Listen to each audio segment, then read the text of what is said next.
ओम शांति। 19 अगस्त 2023 के बाबा के महावाक्य हैं। प्रातः मुरली ओम शांति बाप दादा मधुबन। बाबा कहते हैं कि मीठे बच्चे, बाप आए हैं सुख और शांति की मनोकामना पूरी करने।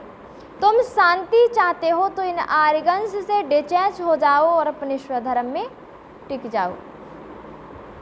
प्रश्न है, पूज्य बनने का पुरुषार्थ क्या है? तुम्हारी पूजा क्यों होती है? बाबा ने उत्तर में कहा है कि पूज्य बनने के लिए विश्व को पावन बनाने की सेवा में मददगार बनो। जो जीव की आत्माएं बाप को याद करती हैं, उनकी बाप के साथ साथ पूजा भी होती है। तुम बच्चे शिव बाबा के साथ शालिग्राम रूप में भी पूजे जाते हो, तो फिर साकार में लक्ष्मी नारायण व देवी देवता के रूप में भी पूजे जाते हो। तुमने पूज्य और पुजारी के रहस्य को भी समझा है कि पूज्य का मतलब क्या है और पुजारी का मतलब क्या है। गीत है, माता ओ माता तू ही जग की भाग्य विधाता। ओम शांति। माताओं को सौभाग्यशाली बनाने वाला जरूर कौन होगा? पिता ही है। महिमा तो एक की ही गाई जाती है, सभी का सद्गति दाता एक है, याद भी उसे एक को करना पड़ता है। यह तो तुम बच्चों की महिमा है। तुम जानते हो हमको दुर्भाग्यशाली से सौभाग्यशाली बनाने वाला कौन है? बाप है। भारत सौभाग्यशाली था, फिर भारत 100% कैसा बन गया? दुर्भाग्यशाली बना है। भारत पर ही कहानी है कि इन माताओं को सौभाग्यशाली बनाने वाला बाप ठहरा, जिसको तुम बच्चे जानते हो। उनके साथ तुम्हारा योग है, तुम जानते हो उनकी यह सारी रचना है।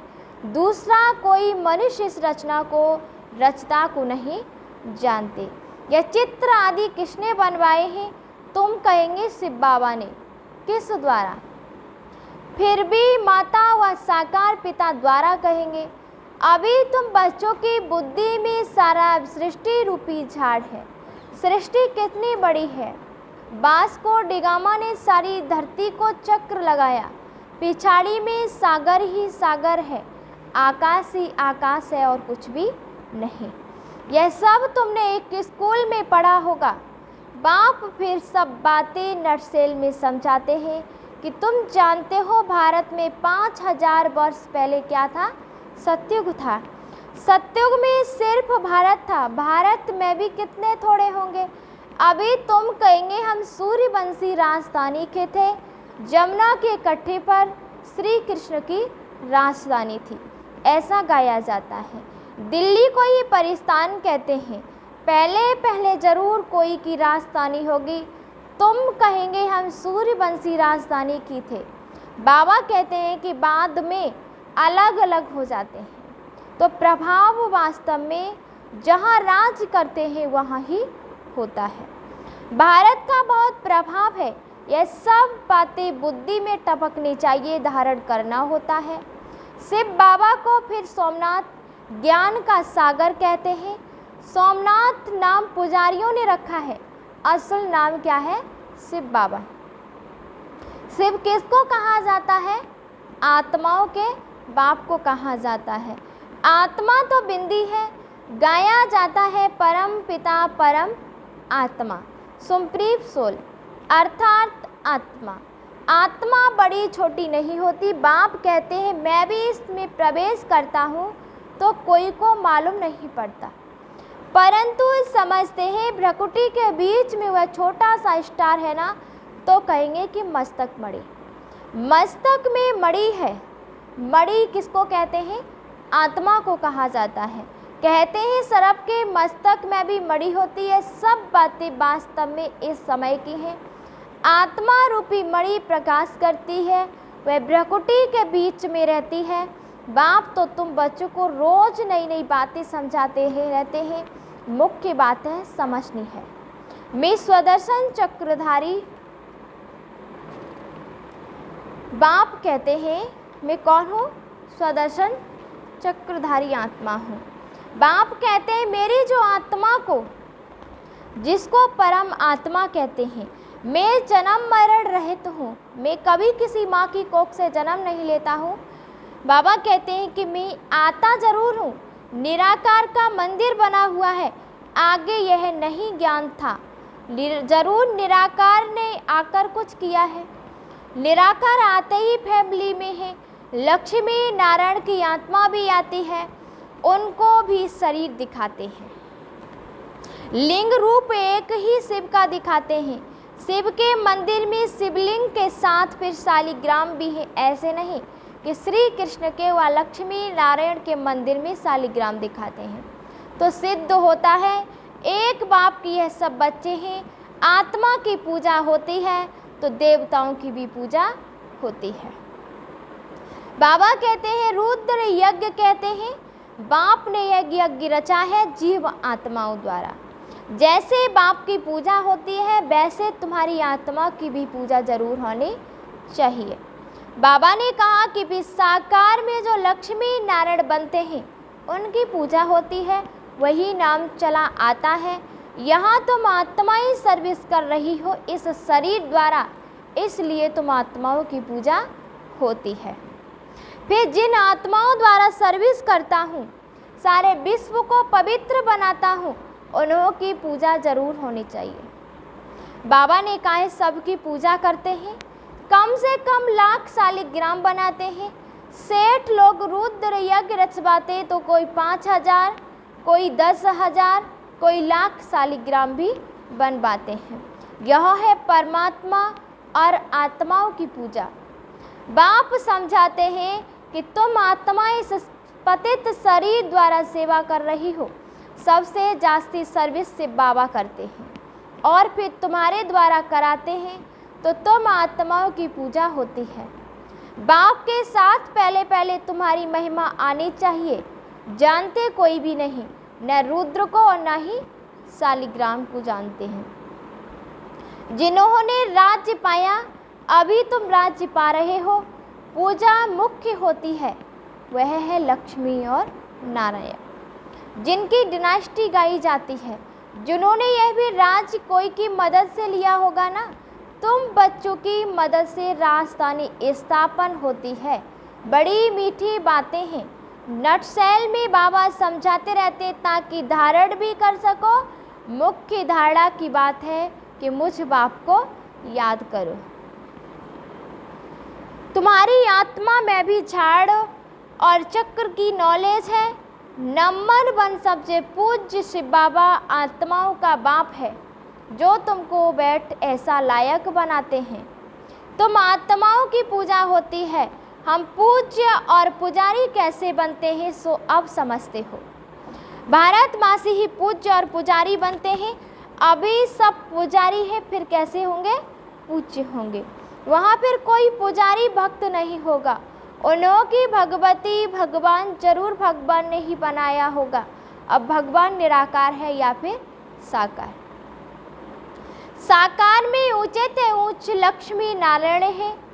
उन्हों को ऐसा बनाने वाला निराकार है, इसलिए निराकार की पूजा होती है। यह सब बातें तुम बच्चों को समझाई जाती हैं। पहले पहले बाप में निश्चय रखना है, बरोबर हम आत्माओं का बाप वह है। कोई कहे हे भगवान, हे परमपिता, तो बोलो ये किसने याद किया और किसको? एकदम पकड़ना चाहिए। तुमको कितने बाप हैं? तुम किसको पुकारते हो? भगवान किसको कहते हो? कहेंगे गॉड फादर को। तो जरूर फादर 2 हैं। आत्मा याद करती है गॉड फादर को। तुम्हारी आत्मा भी है और शरीर भी है। शरीर का तो लौकिक बाप है, आत्मा का बाप कौन है? जिसको कहते हैं कि परम पिता परमात्मा, यह किसने और किसको पुकारा? उस बेहद के बाप का परिचय देना है, उनसे ही वर्षा मिलता है। यह भी उनको याद करते हैं।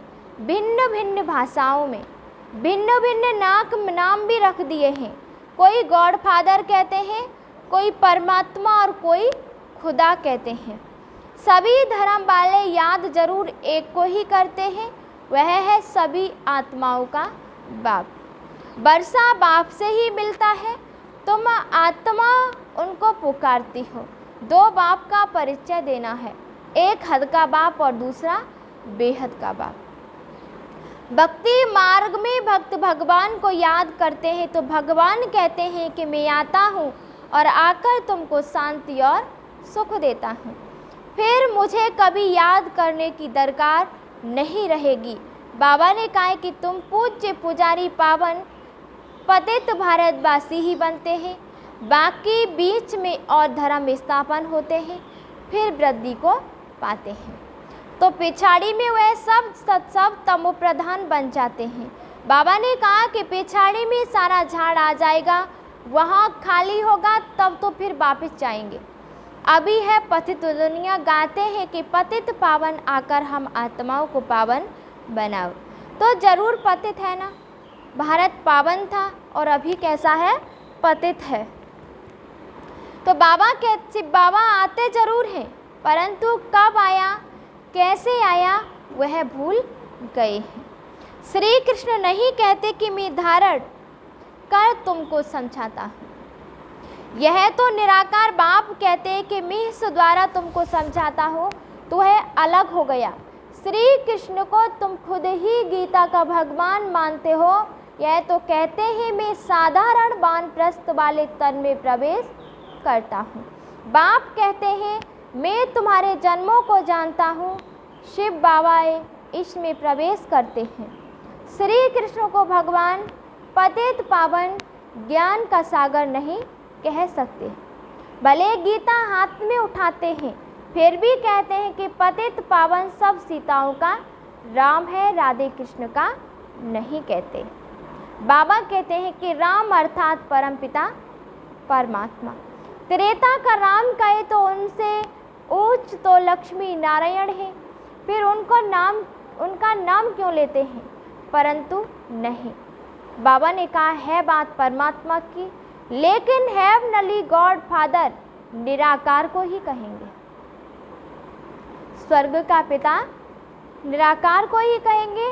लिबरेटर गाइड बाप को ही कहते हैं, जो हम आत्माओं को छुड़ाकर कहाँ ले जाता है, परमधाम में ले जा रहा है, हम आत्माओं को रास्ता दिखा रहा है।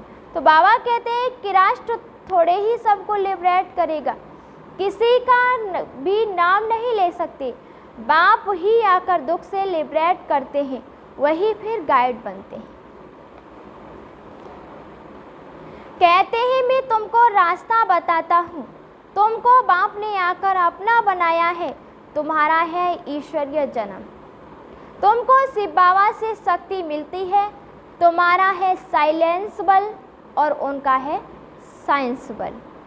वह बुद्धि से काम लेते, उन्हें साइंस घमंडी कहा जाता है, क्योंकि शिष्य से विनाश करते हैं और सुख भी साइंस बहुत देती है, फिर विनाश भी करा देती है।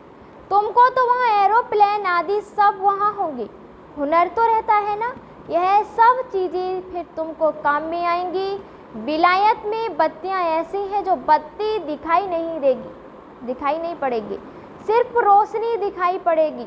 सत्युग में भी ऐसी रोशनी रहती है, वैभव जो अभी यहाँ है वह तुमको वहाँ भी रहते हैं।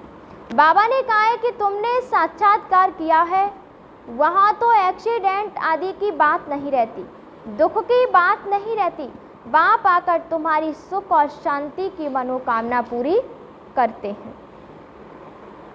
बाबा ने कहा है कि मनुष्य शांति के लिए भटकते हैं, उनसे पूछना है तुमको अशांत किसने किया, यह तुम जानते हो कि अशांत यह 5 विकार ही करते हैं, परंतु यह समझते नहीं है, भूल गए हैं।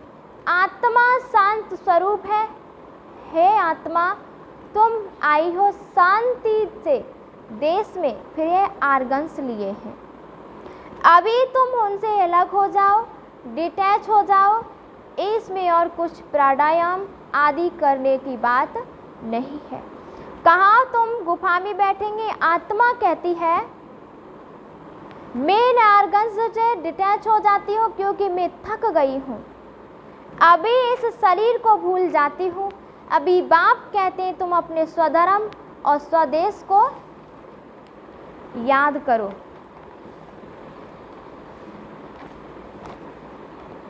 तुम असूल वहाँ के रहने वाले हो, अपने घर को याद करो। कर्म तो करना ही है, कर्म बिना रह नहीं सकते। वह समझते हैं हम भोजन अपने हाथ में नहीं पकाते हैं, इसलिए कर्म सन्यासी नाम है, परंतु कर्म का सन्यास तो हो नहीं सकता। बाबा ने कहा उनका तो धर्म ही ऐसा है, गृहस्थियों के पास उनको खाना पड़ता है, इसलिए फिर गृहस्थियों के पास जन्म ले निवृत्ति मार्ग में जाना है, क्योंकि भारत को पवित्र बनाना है। भारत में ही प्योरिटी थी, सब प्योर थे, अब पतित सब हैं। बाप बैठ यह राज समझाते हैं, फिर कहते हैं बच्चे और कुछ न करो, सिर्फ बाप को याद करते रहो तो तुम्हारे विकर्म विनाश हो जाएंगे और तुम मेरे पास चले जाएंगे। ड्रामा पूरा होना है, सतो रजो तमो से पास होकर अभी वापस सबको जाना है। अच्छा, मीठे मीठे सिकिल से बच्चों प्रति माता पिता बाप दादा का याद प्यार और गुड मॉर्निंग। रूहानी बाप की रूहानी बच्चों को नमस्ते। हम सभी रूहानी बच्चों की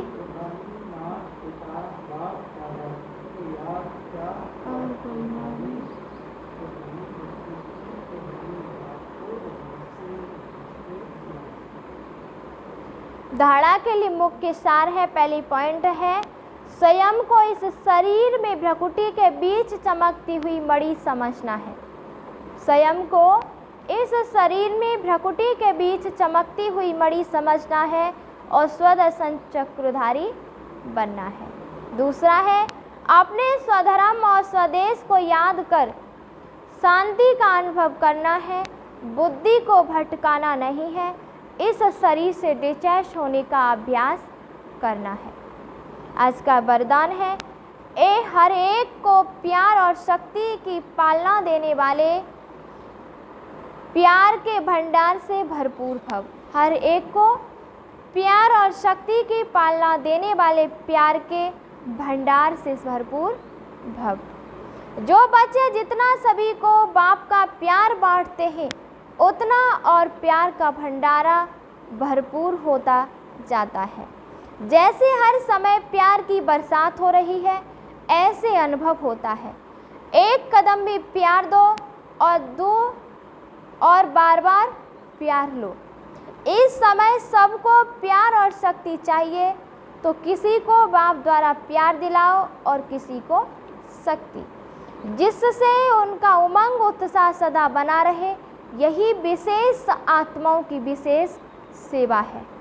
आज का स्लोगन है जो मायावी चतुराई से परे रहते हैं वही बाप को अति प्रिय है। जो मायावी चतुराई से परे रहते हैं वही बाप को अति प्रिय है। ओम शांति।